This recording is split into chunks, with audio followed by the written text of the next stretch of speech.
Mi nombre es Javier Mujica, soy abogado, laboralista, hago parte del Centro de Políticas Públicas y Derechos Humanos, Perú Equidad, y desde ahí seguimos la situación de los derechos humanos de las personas que trabajan, de las y de los trabajadores, tanto en el sector formal como en el sector informal de la economía.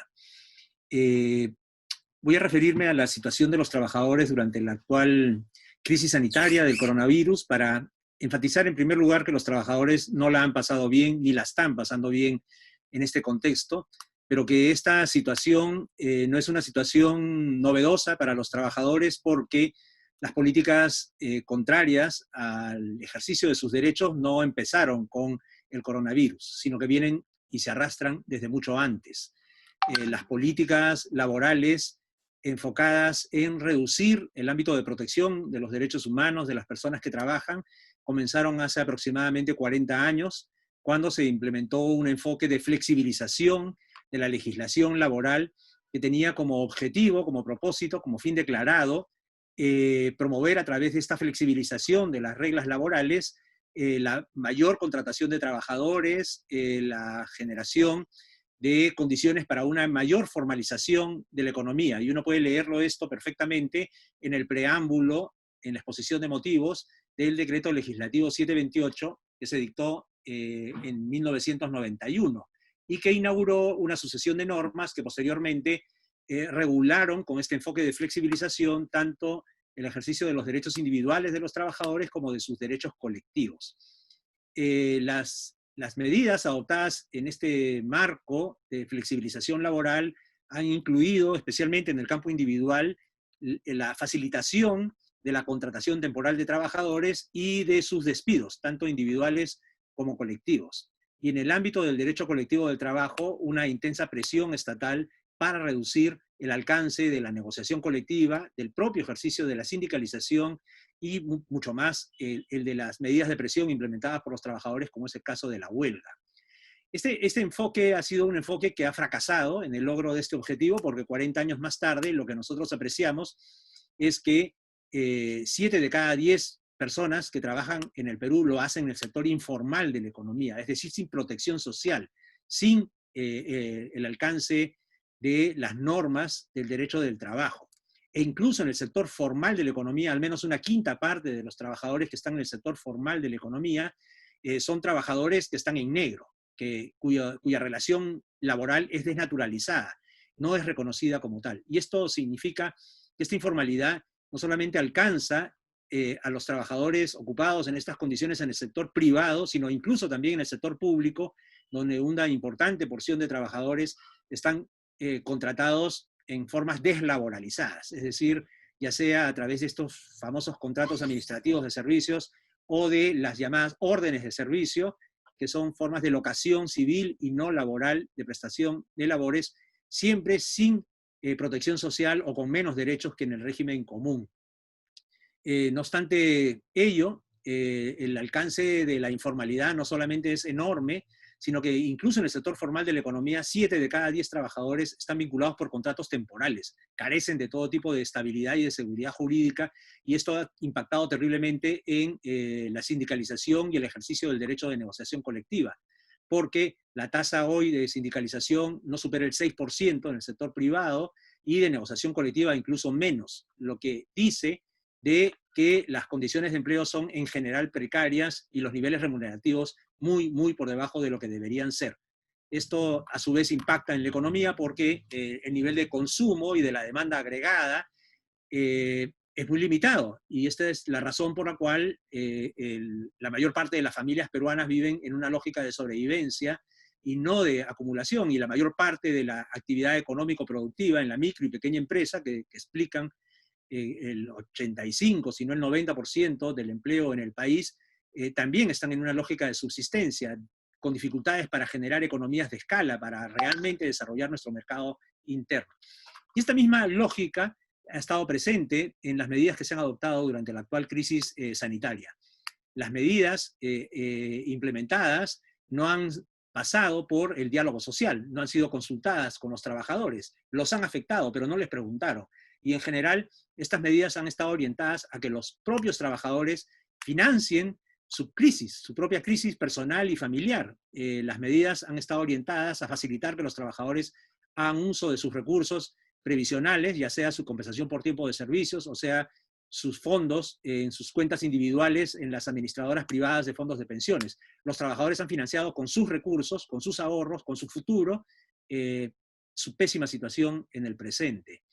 Al mismo tiempo, el gobierno ha financiado mal y poco a las planillas de los trabajadores de bajos ingresos, pero al mismo tiempo ha liberado recursos por casi 90.000 millones de soles para el sostenimiento de las empresas. Estos recursos se han dirigido y acumulado en una buena medida en empresas grandes, empresas medianas e incluso muchas empresas que tienen litigios con el Estado, que han estado comprometidas en actos de corrupción, o que, habiendo recibido este enorme apoyo financiero, de capital de trabajo, puesto a su disposición por el Estado a través del Banco Central de Reserva, de COFIDE y de la banca, se han acogido a las medidas de suspensión perfecta de labores, por ejemplo, dejando sin sueldos a sus trabajadores. Es decir, por un lado recibían apoyo del Estado y por otro dejaban sin apoyo a sus trabajadores y perjudicaban a sus familias. Al mismo tiempo, el Estado ha ido progresivamente cediendo a las presiones de los gremios empresariales, de la CONFIEP, sin ninguna duda,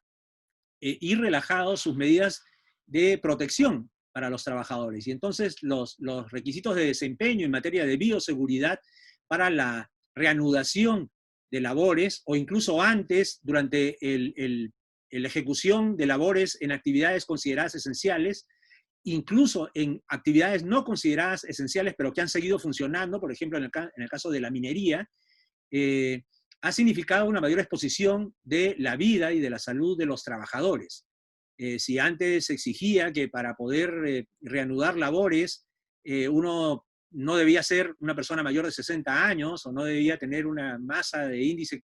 corporal de obesidad de un determinado nivel, ahora resulta que uno puede trabajar si tiene 65 años o si incluso tiene esos niveles de obesidad, si uno voluntariamente accede. Y claro, uno tiene que escoger entre morirse de hambre o voluntariamente acceder a exponer su vida y su salud en esas condiciones. Estas modificaciones de flexibilización han continuado incluso aún más. Antes habían ciertos requisitos para acogerse a la suspensión perfecta de labores, es decir, a la liberación de la obligación empresarial de pagar los salarios de sus trabajadores, que ahora han sido modificadas. Antes se pedía que uno demuestre que se encontraba en una situación mala en términos económicos y que además no había podido ejercer ninguna alternativa para dejar de pagar salarios, es decir, por ejemplo, conceder vacaciones anticipadas o gratificaciones anticipadas, o modificar los horarios o turnos de trabajo, o incluso, finalmente, si era necesario, reducir los niveles de retribución salarial. Pero si uno no probaba todo esto, entonces no podía acogerse a la suspensión perfecta. Hoy día lo pueden hacer sin ningún problema. Basta con que digan que el mes pasado tuvieron 0 de ingresos, aunque el año pasado hayan tenido increíbles márgenes de ganancias, y se pueden ya acoger a la suspensión perfecta de labores. Y entonces decenas de miles de trabajadores han sido afectados por todas estas medidas. Se calcula en más de 250.000, un cuarto de millón de trabajadores que han perdido sus empleos, o a los que no se les ha renovado sus contratos temporales, o que incluso han sido despedidos por reclamar medidas de protección a su seguridad y a su salud.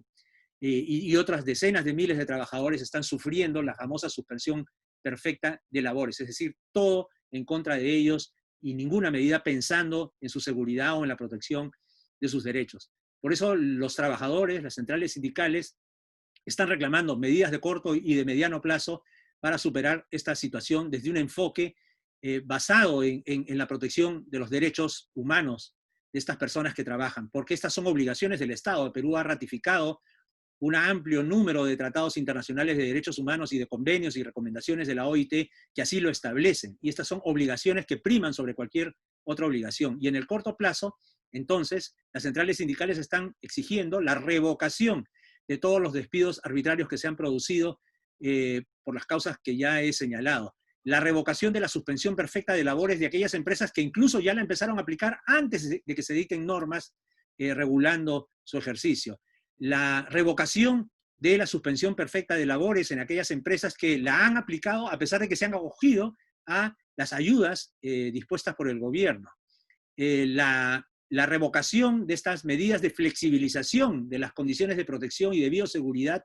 que han estado pensadas para proteger la vida y la salud de los trabajadores durante la reanudación de las actividades económicas. La modificación de las normas que tienen que ver con el trabajo remoto, porque el trabajo remoto se puede haber convertido hoy, como de hecho está ocurriendo, en una situación de mayor explotación incluso de la fuerza de trabajo de los trabajadores. Se debe limitar las jornadas de trabajo en trabajo remoto, el empleador debe proporcionar los equipos que los trabajadores empleen durante esta nueva modalidad de trabajo, se debe establecer reglas estrictas para impedir el acoso laboral, la llamada constante para saber si están autoexplotándose los trabajadores a través de esta modalidad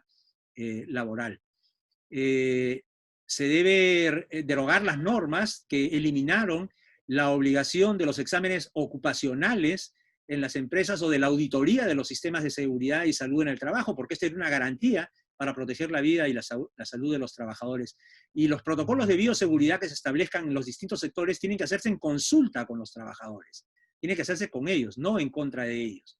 El gobierno tiene que dictar medidas para asegurar la sostenibilidad de las empresas, pero tiene que hacerlo no de manera neutra, como si todas las empresas estuvieran viviendo la misma situación. Tiene que hacerlo con un enfoque diferenciado y preferencial en la micro y pequeña empresa. Hacia ellas hay que enfocar las ayudas para garantizar su sostenibilidad, su supervivencia y la de los empleos y ingresos de los trabajadores. En aquellos casos que se necesite, y yo creo que se necesita, hay que volver a considerar esta idea del otorgamiento de un bono universal financiado con un impuesto a los altos patrimonios, a los altos ingresos, y hay que promover la negociación colectiva y el fortalecimiento de la inspección de trabajo. La inspección de trabajo no pudo operar durante lo peor de la crisis sanitaria porque no se la consideró un servicio esencial. E incluso hoy no están garantizadas las condiciones de bioseguridad que permitan que los inspectores de trabajo realmente puedan cumplir con su función de fiscalización laboral. Y creo que todo esto debe ser mirado en el muy corto plazo. En el mediano plazo, las centrales sindicales han planteado, y yo suscribo totalmente lo que ellas están proponiendo, es necesario mirar todo este reordenamiento de la legislación laboral con un nuevo enfoque. El enfoque de flexibilización y precarización de los empleos fracasó. Hay que abandonarlo y hay que hacer algo diferente. Para empezar, aprobando una nueva Ley General de Trabajo, un Código de Trabajo. Perú es uno de los 4 países de América que no lo tiene, y esto es inaudito. Hay que terminar con estos regímenes especiales que solamente han servido para precarizar las condiciones de empleo en la agroindustria, en la industria conservera, en la micro y pequeña empresa o en las exportaciones no tradicionales. Todo eso debe quedar atrás y debemos aprobar una ley general de trabajo, un código de trabajo que defina nuevas reglas respetando los derechos humanos de los trabajadores. Tenemos que impulsar una reforma integral de la seguridad social, que vuelva a recuperar el sentido de protección social que la jubilación y la salud tienen para los trabajadores y abandonar el enfoque mercantil que hizo de las AFPs un negocio que se constituyó una verdadera estafa para los trabajadores. Menos de 20 países en el mundo, que tiene más de 180, tienen sistemas de administradoras privadas de fondos de pensiones y Perú es uno de ellos. ¿Por qué seguimos rehenes de una forma de trato de la seguridad social que no es tal? Hay que hacer una reforma basada en los principios establecidos por el convenio 102 de la OIT, que es considerada la norma mínima en materia de seguridad social. Estas serían algunas de las propuestas que se han planteado. Creo que hay que promover la negociación colectiva, tanto en el sector privado como en el sector público. Hay que derogar este decreto 014 que prohibió la negociación colectiva para todo el empleo público. Tenemos que revisar la política y el Plan Nacional de Competitividad, cuyo pilar quinto está basado precisamente en este enfoque, en este diagnóstico fracasado de las causas que motivan el crecimiento de la informalidad. Ese enfoque hay que dejarlo de lado y hay que adoptar uno que realmente analice cuáles son las verdaderas condicionantes que impiden que las empresas, sobre todo las micro y pequeñas empresas, puedan formalizarse como todos aspiramos que ocurra en el país. Estas serían entonces mis recomendaciones también en el largo plazo